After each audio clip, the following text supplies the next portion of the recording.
आज आपण छत्रपती शिवाजी महाराजांचा किल्ला बघण्यासाठी जाणार आहोत। चला तर तुम्हाला दाखवतो कसा आहे छत्रपती शिवाजी महाराजांचा किल्ला। चला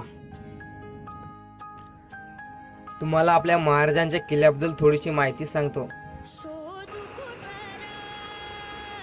16व्या शतकात पोर्तुगीजांनी उत्तर कोकणात नजीकच्या सागरी दळणवळणावर नियंत्रण ठेवण्यासाठी जे किल्ले बांधले त्यातील शिरगावचा किल्ला हा एक महत्त्वाचा किल्ला होता।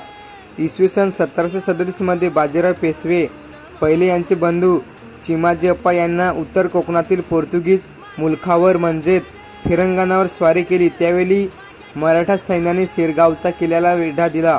डिसेंबर 1737 मध्ये पोर्तुगीज सेनापती पेंद्रू दमेल यांना हा वेढा मोडून काढला। त्यावेळी पोर्तुगीज सैन्य सरळ मराठ्यांनी उभारलेल्या मोर्चावरती चालून गेले।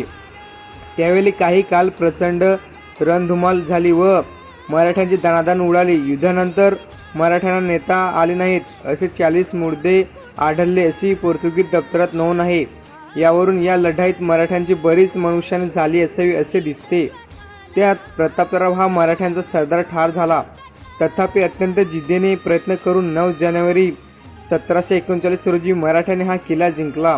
फिरंगणातून पोर्तुगीजांनी समूल उच्चाटन झाल्यानंतरही मराठ्याने हा किल्ला वापरात ठेवला। मराठ्यांनी त्यात काही फेरबदल केले। ईशान्येकडील बुरुजावर मेघंडबरी उभारली, महाद्वाराचे स्वरूप बदलले आणि किल्ल्यात एक विहीर खोदली। इसवी सन 1818 मध्ये हा किल्ला ब्रिटिशांच्या ताब्यात गेला। मुख्य किल्ला आयताकार आकाराचा, त्याला उत्तर बाजूस किल्ल्याच्या महाद्वार इमारतीचे प्रक्षेप, पश्चिमेकडील तटबंदीनंतर काही मीटर अंतरावर तुलनेत गिड्या असलेल्या आणखी एक तटबंदीचा जोड, मुख्य किल्ल्यातील पश्चिम व उत्तर भागात निवासी इमारतीचे अधिक्य अशा या किल्ल्याच्या सर्वसाधारण तलविज्ञान आहे।